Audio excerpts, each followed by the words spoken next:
I work on Plato primarily, and I wanted your help in making sense of the discrepancies in the stories about how Gyges came to power in Lydia in Book 1 of Herodotus's Histories, and also in Book 2 of Plato's Republic. What I'd like to present to you today is a small part of the second chapter of a larger manuscript that I'm working on Plato's Republic, that is provisionally entitled How to Respond to a Cynic. And I'm using the case of Plato's Republic as a test case, because I'm using the Republic as a springboard to discuss the more general philosophical question of the rationality of moral cynicism. And I'm understanding the moral cynic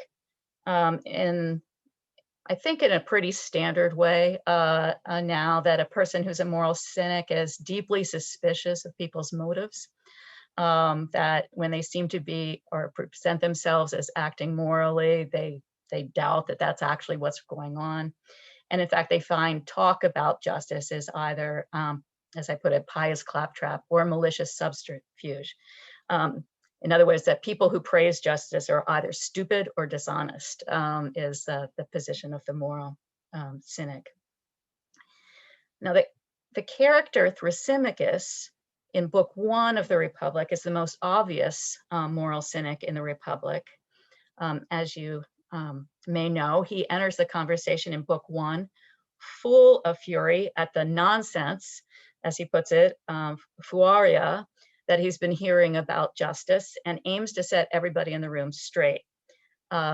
He famously says that justice is nothing other than the advantage of the stronger, by which he means that the ruling power in any society, whether it's a tyrant or the well-born or wealthy or the poor, they set up norms of justice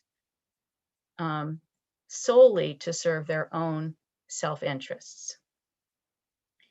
Now, Thrasymachus doesn't agree with these norms. In fact, on his view, he seems to think there's no reason why, if we're not powerful, we should listen to what they say it is just for us to do. That is, we have no reason unless we can't get away with doing injustice. And then, of course, we need to comply. But if we can get away with injustice, then we should do it. Scholars' reaction to the Thrasymachus's position has been generally very harsh. George Grote in 1888 referred to Thrasymachus as repulsive. H.G. Wells refers to him as an entire stranger to rules of good feeling and good breeding.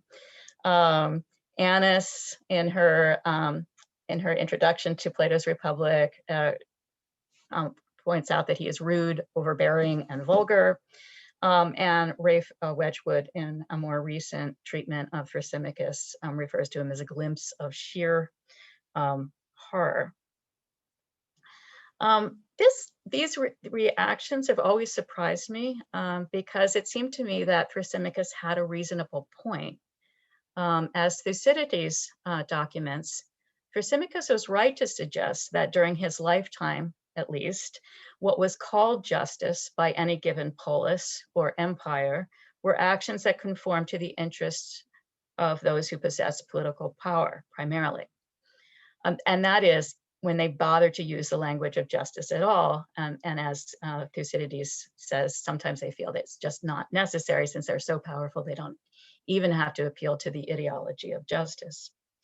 And as Thucydides points out, and other sources suggest, those norms of justice are often opposed to the interests of those who lack political power, slaves, women, medics, or the citizens of many of the smaller, weaker polis in Greece that were off, including Chalcedon, which was Thrasymachus's birthplace, which like other small city-states was pretty much bullied by Athens at this time.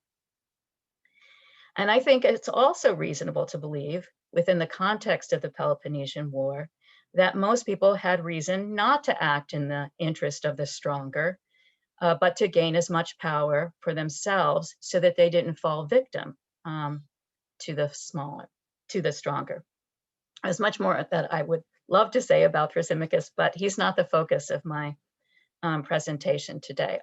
Today I want to focus on Glaucon and his brother Adeimantus, who were, as you know, both brothers of Plato, and who are both generally thought not to be moral cynics. Let me see. There we go. And there's good reason, I think, not to think of them as moral cynics, because after all, that they say that they are committed to living a life of justice. But I don't believe them. And Herodotus's tale of Gyges of Lydia is one reason why I'm doubting their what they say and taking it at face value.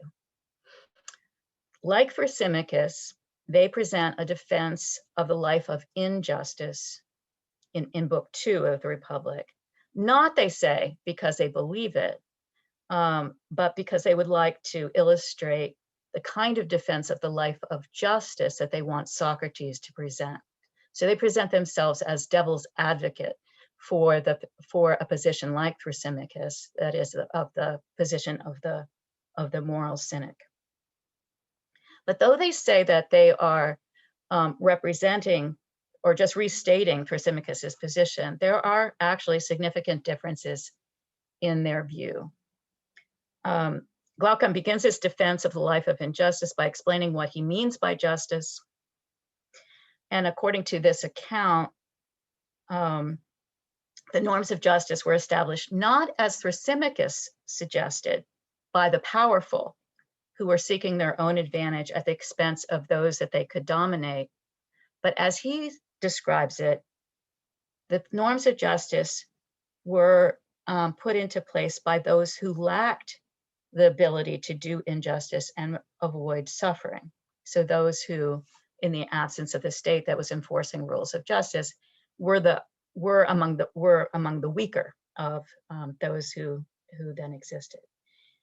In particular, he says that the majority came to an agreement with each other neither to do injustice nor to suffer it, and they made laws and agreements, what was commanded by law, to do these things, and they called that what is just.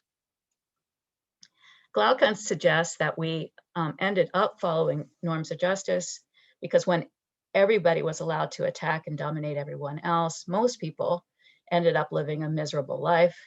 And so the majority, in some certain kind of enlightened self-interest, agreed upon what T.H. Irwin refers to as a pact of mutual non-aggression. And I think that that's certainly part of what Glaucon has in mind when he talks about justice.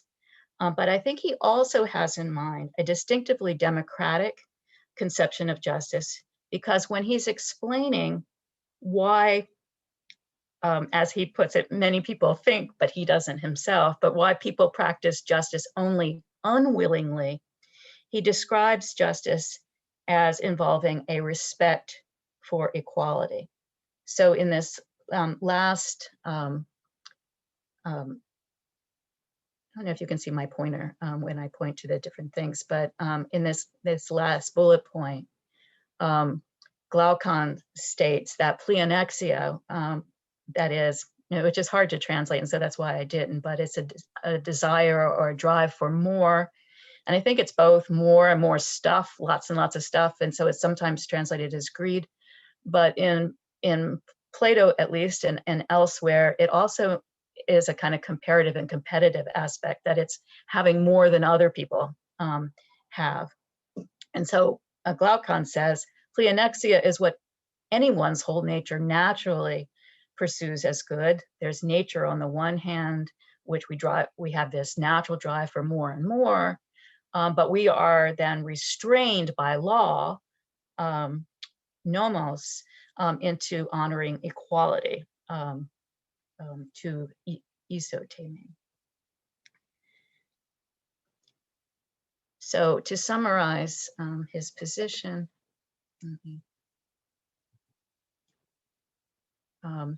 and now I'm finally getting to the handout with the passages.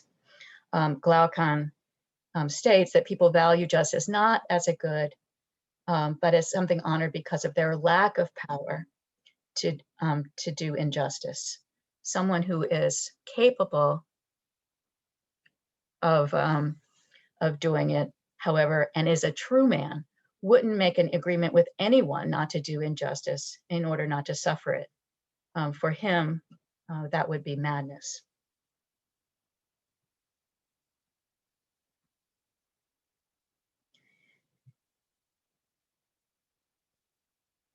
Okay. Now, to prove his view about human nature, or the view that he presents not as his own, but as other people's, but to prove that particular view about human nature, that everyone secretly wishes to be unjust, even if they are in fact just because they fear punishment, Glaucon asks us to imagine ourselves in the shoes of a poor shepherd, whom Glaucon describes as the ancestor of Gyges of Lydia. And according to the story that Glaucon gives, there is all of this kind of magical scenery going on. There's a violent thunderstorm and an earthquake, and the ground opens and a chasm appears. And then the ancestor of Gyges of Lydia, who was a shepherd, it goes down into the chasm, and he sees this hollow bronze horse with little doors, and he peeps in and sees a corpse in there, a corpse that is larger than human, that has this gold ring on his hand, which he takes off, and then he leaves. So the imagery there is quite mythological, with a lot of magic. And when he gets the golden ring, he discovers that it gives him a power that he didn't have before, and that humans in general don't have, and that is to make himself invisible. You can see here a later representation of the ring of Gyges. This is a later Christian representation. You can see Gyges here reaching inside the horse. It's not quite as big as it's described in the Republic, and you don't see the corpse inside, but you see the sheep and his, the kind of pastoral setting. I don't wonder if this is sort of the devil and God, tempting him in one direction or another, according to the unknown artist of Ferrara's interpretation of what was going on with Gyges.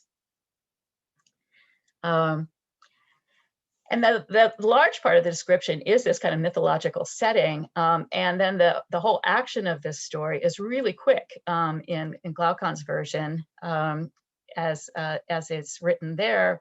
When he realized that the ring could be turned invisible, quote, he at once arranged to become the messenger sent to report to the king, and when he arrived there, he seduced the king's wife, attacked the king with her help, killed him, and took over the kingdom.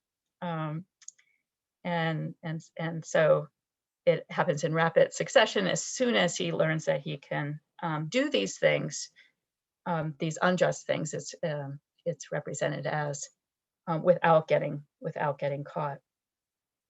And Glaucon's commentary on this story is what we see in T4, that anybody in the same position who was sane would do exactly the same thing. As Glaucon puts it, no one, it seems, would have such integrity that he would stay on the path of justice or stay away from other people's property when he could take whatever he wanted from the marketplace with impunity, go into people's houses and have sex with anyone he wished, kill or release from prison anyone he wished, and do all the other things that would make him an equal to the gods among humans. Given the opportunity, no one, he seems to be assuming, would want to be merely equal to other human beings, as in a democracy or according to democratic ideals, but instead would want to become an equal to the gods with the freedom to do whatever he wanted, unless he was irrational. And as Glaucon goes on to say in T5, someone who wasn't willing to do injustice, given this sort of opportunity, and who didn't grab other people's things, would be thought most wretched and stupid by those aware of the situation. And notice that there's no, it's kind of general, universal scope. Everybody who's aware of this situation would think that someone who wasn't willing to do injustice in these circumstances was either wretched or stupid. Okay, so this is Glaucon's version of the story, and these are the moral that he draws from it. And again, I find the scholarly response to Glaucon to be surprising. Miles Berniat says about Glaucon, and I'll say a little more about Adeimantus later, but he says about the two brothers that they didn't for 1 minute believe that injustice was superior to justice. CDC Reeve also agrees that Glaucon is a truly just man whose upbringing and education have made him an admirer of justice. And Ruby Blondell also commends Glaucon and Adeimantus. Their admirable phusis and firm convictions enhance the significance of their dissatisfaction with Socrates' response to Thrasymachus. That such gifted and benevolent interlocutors take Thrasymachus' ideas seriously shows the extent of the threat he poses. And notice there, with that, in that last line, Blondel doesn't refer to the threat that Thrasymachus' position poses, but she very much personalizes it, as the commentators do about Thrasymachus, Glaucon, and Adeimantus, that it's Thrasymachus who's presenting the threat that needs to be addressed. Now, in my book, and I can't do it fully here, but I argue that what we have in these disparate responses to the characters in Plato's dialogue is an instance of what philosopher Miranda Fricker calls epistemic injustice. That is, injustice that is done to people as knowers. In particular, I think that these disparate responses to Thrasymachus and Glaucon constitute an instance of what she calls testimonial injustice, which she defines as an epistemic injustice that occurs when prejudice causes a hearer to give a deflated level of credibility to a speaker's word, or, as I think in the case of Glaucon and Adeimantus, an inflated level of credibility to a speaker's word. Okay, but let's get back to the story of Gyges. In the first book of his Herodotus, which, and I want to go there just to signpost a bit, because I think that the fact that there is this other version of the story actually calls into question the reliability of Glaucon's testimony.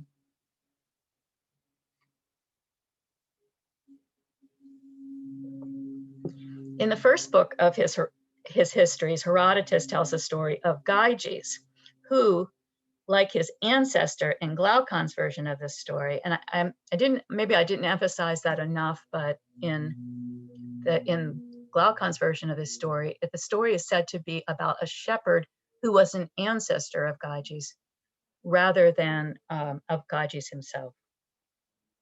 And that's puzzled commentators from the very beginning, that the story is said to be of an ancestor of Gyges. But in any case, in Herodotus's version of the story, there is no magic ring, but Gyges is also offered the opportunity to do injustice without being punished. However, in contrast to Glaucon's ancestor of Gyges, Herodotus's Gyges is not eager to do injustice, but is actually forced to do wrong by the king and the queen themselves. In Herodotus's version of the story, because the king Candales was so in love with his wife and thus believed she was the most beautiful woman in the world, he insisted that his bodyguard, his trusted bodyguard, Gyges, see his wife naked. In Herodotus's version of the story, Gyges' response was not an eagerness to do injustice with impunity, but horror at the very thought of doing what Candales suggested. His response is, "Master, what you are saying is not healthy in ordering me to look upon my mistress naked. With a laying aside of her clothes, a woman lays aside the modesty that is hers. I am persuaded that your wife is the most beautiful of all women, and I beg of you not to demand of me what is unlawful." Here, Gyges directly opposes Glaucon's suggestion that injustice comes naturally and that one has to be forced to be just by threats of punishment. As Herodotus describes him, Gyges has to be forced to be unjust. Candales doesn't accept Gyges' resistance to doing what he regards as unjust, and Candales insists that Gyges sees his wife's naked body. He assures him that he can arrange things so that Gyges won't be detected, but his assurance does not make Gyges more eager. Instead, as Herodotus explains, Gyges eventually agrees because he, quote, was unable to escape, uk edunito diafugen. And yet there are so many later representations of Candales' poor naked wife. And you can see in this one that this version, the complicity of Candales in the seeing, not the raping or sleeping with the wife, but even of the seeing of the wife's naked body, which Gyges considers to be unjust. According to Herodotus, and in contrast to Glaucon, Gyges' murder of the king and consequent gaining of the throne is no more welcome to him than the opportunity to see the queen naked. Unfortunately for Gyges, and despite Candales' assurances, the queen did notice him when he was spying on her. And rather than assuming, as Glaucon would, that Gyges' act was a result of a natural temptation to which anyone in his position would be subject, the queen immediately suspects her husband as having put Gyges up to this mischief. And for that reason, the following morning, surrounded by her most trusted servants, she calls for Gyges and she presents him with a choice. And this is T7 on your handout. Gyges, there are two roads before you, and I give you your choice which to travel. Either you kill Candales and take me and the kingdom of the Lydians, or it is necessary that you yourself die straight away, so that you do not, in days to come, obey Candales in everything and look on what you ought not. For either he who planned this must die, or you who have viewed me naked and done what is not lawful. And again, rather than as Glaucon would have us believe, that he would be rejoicing in the opportunity to do what is unjust and to thereby gain the power and wealth of the king of Lydia, as well as the most beautiful woman in the world. On Herodotus's version of the story, Gyges begs the queen not to, quote, bind him to the necessity of this choice. And when she's unmoved, Gyges does choose to kill Candales rather than to be killed by her bodyguards, again emphasizing his reluctance to do injustice and describing the queen as forcing him to kill his master, all unwilling. And in this representation, this is actually the only representation that I found of Gyges' murder of Candales. In fact, if you look at it closely, the person who's holding the knife is not Gyges, but is the queen herself, as if to emphasize Gyges, how upright he is, or how reluctant at least he is to do what is unjust. And in contrast, as we saw, Glaucon's ancestor of Gyges immediately pursues injustice when he discovers that he can do so without being detected. So what should we make of this contrast between the two stories involving the king and queen of Lydia and either Gyges or the ancestor of Gyges role in the death of the king and the remarriage of the queen and the taking over of the kingdom? Well, James, this is, I skipped this accidentally. Here's the contrast between them, the two stories, and how in Gyges' version, he has to be forced to do what is unjust, and in Glaucon's version, the shepherd immediately feels released from being forced to do justice by the threat of punishment. So James Adam explains this. So James Adam, who is the author of the famous 2-volume text and commentary on the Republic, his conclusion, after considering all of the controversy about this, which most people just ignore, or I've always been puzzled by it, but didn't really think too much about it until recently. But Adam's explanation of the discrepancy is that actually the two people, the protagonists of both of these stories, are different people. That Adams writes, in narrating the adventures of the historical Gyges, Herodotus makes no mention of a magic ring. But if such a legend had been told of the founder of the Hermidae, Herodotus is hardly likely to have ignored it. And I think that that's right. My guess is it's an invention of Plato's, put into the mouth of Glaucon. Sorry. And from this point about what Herodotus wouldn't have done in his representation of this story, Adam draws the conclusion that the Gyges of the proverbial Gyges ring in the Republic was not Gyges the Lydian, the hero of Herodotus's story, but a homonymous ancestor of his. So there's, on the way Adams represents it, there are two people, both named Gyges. Why both named Gyges?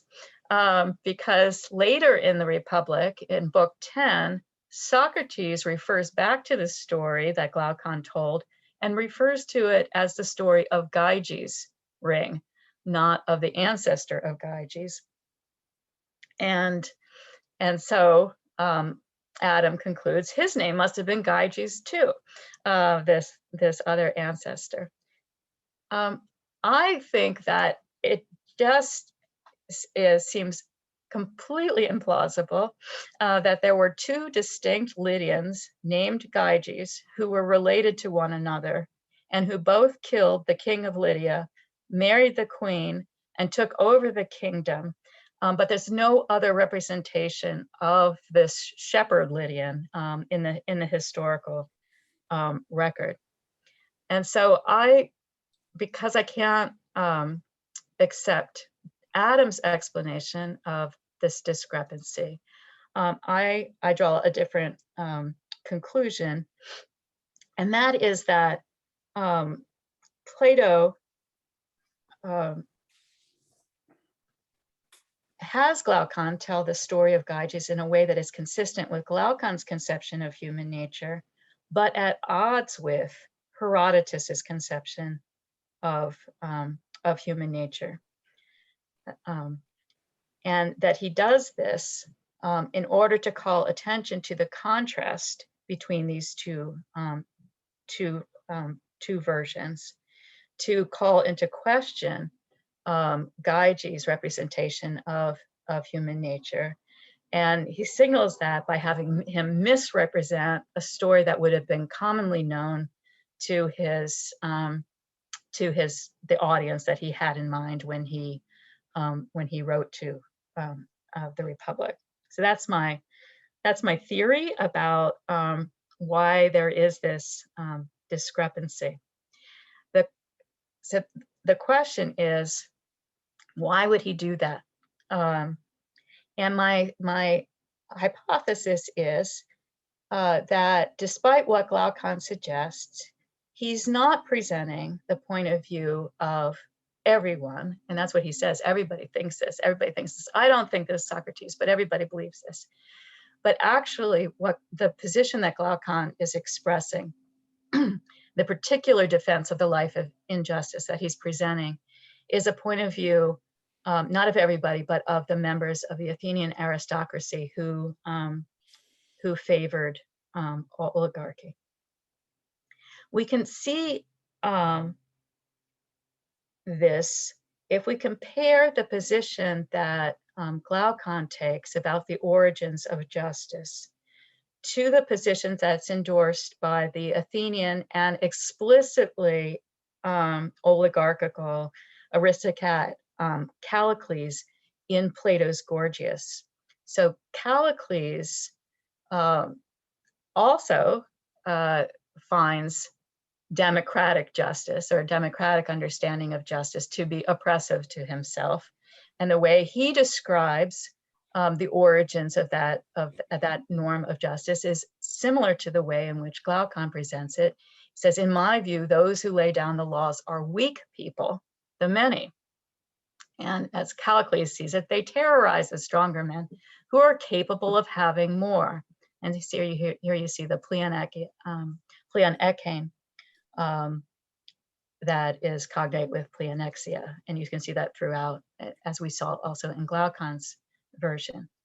And as Callicles explains why they did this, it's to prevent these men from having more than themselves. They say that taking more is shameful and unjust, and that doing injustice is this, seeking to have more than the many. For I suppose that they, the many, love it if they themselves have an equal share, since they're inferior, in fact.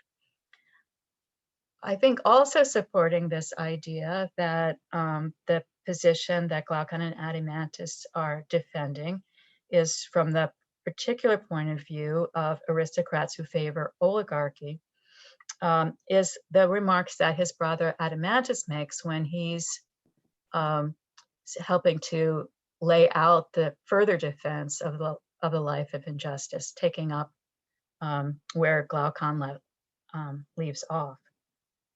Glaucon claims to be speaking for everybody. Everybody would do what the ancestor of Gyges did on his representation. His brother Adeimantus is less cautious in saying that this is everybody's position. When he's attempting to explain the relevance of Glaucon's version of the story of Gyges to their own situation. And this is important because, after all, none of us have a magic ring that can make us invisible and allow us to get away with injustice. And so one might wonder, what kind of defense of the life of injustice is this if we need to have a magical ring in order to get away with injustice with impunity? Adeimantus says, no, actually, we don't need to have magic rings in order to get away with injustice. There are various ways that we can get away with it. We can join forces in secret societies and political clubs. And this language here about these secret societies and political clubs was pretty standardly referred to the oligarchical societies and political clubs that were hostile to democracy. Adeimantus also explains that they can hire teachers of persuasion to make them wise in matters of demagoguery and legal victory. Again, they can hire the sophists and the teachers of rhetoric in order to make the, as is famous from Plato's Apology, make the, and also Aristophanes, make the weaker arguments stronger. And he concludes, and notice the first person plural in the way in which he's describing it, as opposed to saying, no, these other people believe this. He says, in this way, we will persuade in one place and use force in another, and so having more without paying a penalty. And in his final closing statement, Adeimantus makes clear that his defense of a life of injustice is really meant for the elite few. As he puts it, given all that has been said, both by himself and his brother, how is it possible for, notice, anyone who possesses the power, and different kinds of power that one might have, of mind, money, body, or birth, to be willing to honor justice and not laugh out loud when he hears it praised?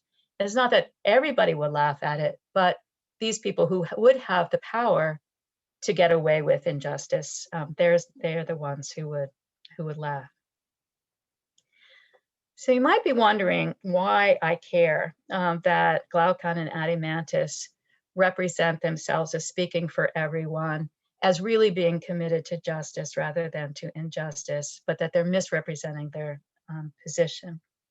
And the reason I care about it is because, as we've seen, many readers of Plato's Republic have been taken in by their refined manners and apparent philosophical sophistication, even though, as I argue, and I haven't done it effectively here, but elsewhere, that they're really crude apologists for the aristocracy. And this misperception has had an impact on the direction that later philosophers have taken in response to challenges that have been posed by moral cynics. Although I haven't argued, and so this is because we have treated Thrasymachus and Glaucon and Adeimantus with testimonial injustice, as Fricker describes it, giving too little credit to the metic and too much credit to the aristocrats, we have inherited a distorted understanding, is my claim, of how to respond to moral cynicism. As I see it, and I haven't argued for this claim, but the type of cynic that we should take seriously is a person like Thrasymachus, who is disenfranchised from a small city-state dominated by Athens. I believe that his cynicism is well-deserved. To answer Thrasymachus, we should say not, as many commentators do, oh, you are such a terrible, bad person. But we should say instead, yes, you have a point. It really isn't much that I can say right now to give you a good reason to follow the norms of justice as they're currently understood, especially given your situation in the world. But, and then the further response, this isn't what justice really is, and it is possible to create a society in which people cooperate and support one another. And so let's get to work in creating that society. But in contrast, as Glaucon and Adeimantus put it, they're not going to be satisfied with a defense of justice unless it shows that every person, every just person in all possible situations, including, as they describe it, a person who is just but has a reputation for injustice and as a result has no friends and is disowned by his family and is tortured and impaled. Socrates, Glaucon insists, needs to prove that that person is better off than a person who is unjust but because he has a reputation for justice, is well loved by his family and community, and is wealthy and powerful. Unless Socrates shows that, Glaucon says, he hasn't adequately responded to the challenge of moral cynicism. Now, I believe that many fine minds in philosophy over the last millennia have tried to square this circle, but I believe I've made a good try myself, but I've now concluded that it's impossible. That there are some situations in which it doesn't pay to be just.